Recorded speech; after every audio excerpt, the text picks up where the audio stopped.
everyone and welcome to my channel Knowledge Fusion।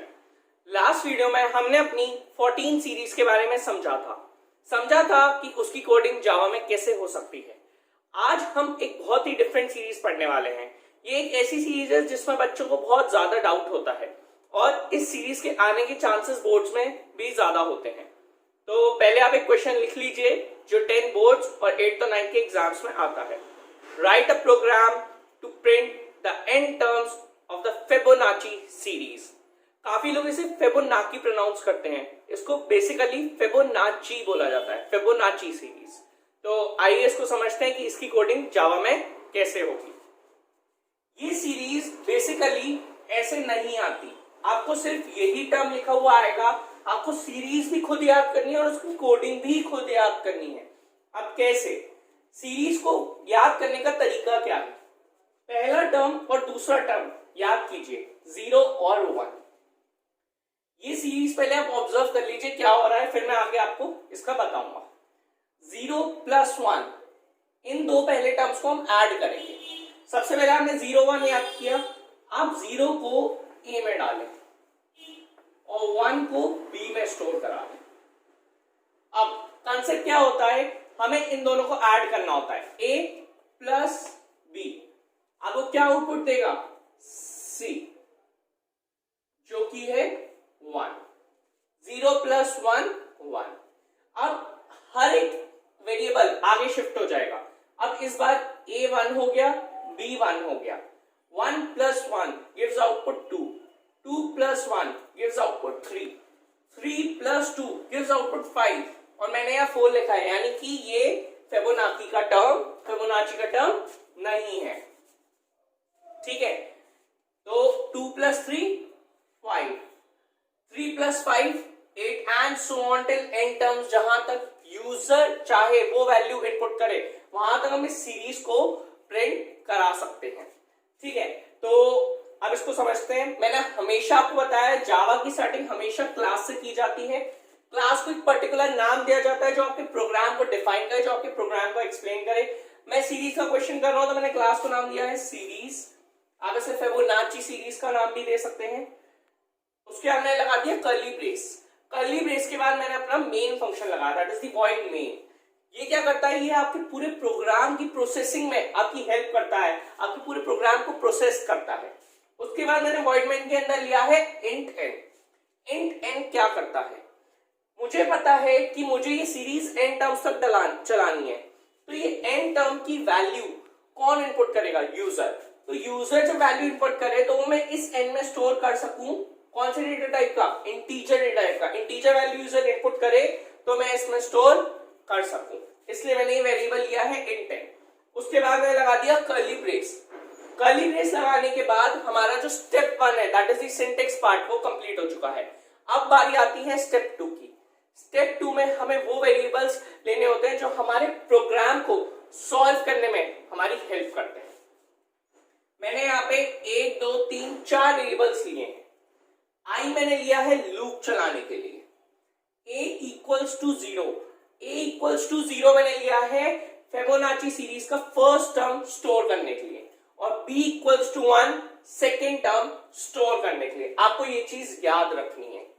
ठीक है, उसके बाद मैंने लिया है c मैंने लिया है आगे की टर्म्स को कैलकुलेट करने के लिए। c में मैं आगे के टर्म्स कैलकुलेट करूंगा। ठीक है, तो अब हम एक एग्जांपल ले लेते हैं इसको समझने के लिए। मान लीजिए यूजर ने कहा n की वैल्यू 5 इनपुट की कि 5 टर्म्स प्रिंट करके दिखाओ। 1 2 3 4 5 यानी 3 तक हमें फिबोनाची सीरीज प्रिंट करनी है।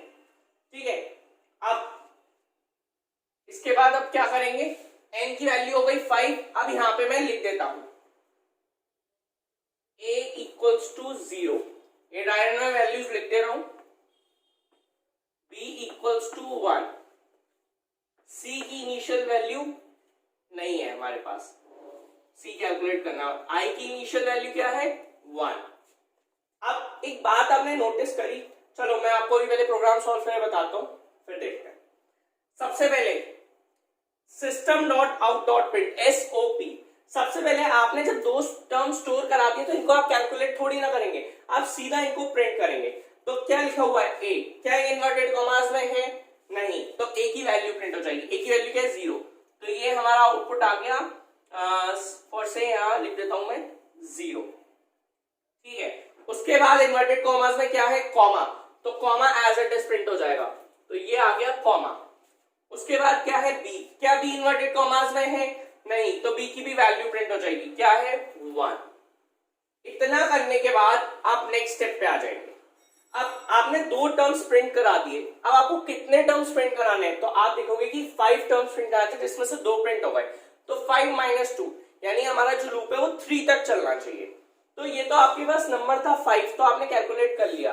अब मान लो आपको कुछ ऐसा ही करना है कि हमेशा 2 टर्म्स कम प्रिंट हो, तो जो हमारा लूप है वो 1 से n-2 तक चलेगा। n-2 का क्या लॉजिक है, मान लीजिए यहाँ पे n की वैल्यू होती से 15, आपको 15 टर्म्स प्रिंट कराने, 15 में से 2 तो प्रिंट हो गए ना, अब 13 चाहिए थे ना, तो n-2, 15 - 2 13, चाहे 5 हो, 5 - 2 3, 2 टर्म्स आप ऑलरेडी प्रिंट कर रहे हो, तो ये अपने आप 2 टर्म्स माइनस कर दे रहा है। इसके बाद हमारी n की वैल्यू 5 है, ठीक है, तो i = 1, ये हो गया फॉर लूप का first step, that is initialisation. i हमने इनिशियलाइज कर दिया 1। Second step that is condition checking, i is lesser than equals to n-2, 5 - 2 = 3, i की वैल्यू क्या है 1, क्या 1 is lesser than equals to 3, क्या 1 3 से छोटा है, कंडीशन ट्रू है, अंदर आ जाए। c = a + b, आपकी a की वैल्यू क्या है 0, b की वैल्यू क्या है 1, 0 + 1 1, तो c में क्या स्टोर हो गया 1 स्टोर हो गया। आप नेक्स्ट स्टेप पे आए, SOP system dot out dot print. अब आप प्रिंट कराओगे, क्या लगा, पहले इन्वर्टेड कॉमास में क्या है कॉमा, तो जो भी चीज इन्वर्टेड कॉमास में होती है वो एज इट इज प्रिंट हो जाती है। उसके बाद क्या है +c, क्या c इन्वर्टेड कॉमास में है, नहीं, तो यानी कि c की वैल्यू प्रिंट होगी, c की वैल्यू है 1 प्रिंट हो गई। अब नेक्स्ट स्टेप में आइए, अब हमें इनको एक वेरिएबल्स को आगे शिफ्ट करना है, तो कैसे शिफ्ट होगा, a = b, a में b की वैल्यू आ जाए, b की वैल्यू क्या है 1, तो a में आ गया 1, b = c, b में c की वैल्यू आ जाए, c में क्या है 1, तो b में भी आ गया 1। अब आप देख सकते हो a 1 हो गया, b भी 1 हो गया, एक एक वेरिएबल आगे शिफ्ट हो गए। इसके बाद इधर तक सॉल्व करने के बाद अब आप जाएंगे यहां फॉर लूप के थर्ड स्टेप पे, दैट इज अपडेशन, वैल्यू को इंक्रीज या डिक्रीज करना अपने अकॉर्डिंग क्वेश्चन के हिसाब से।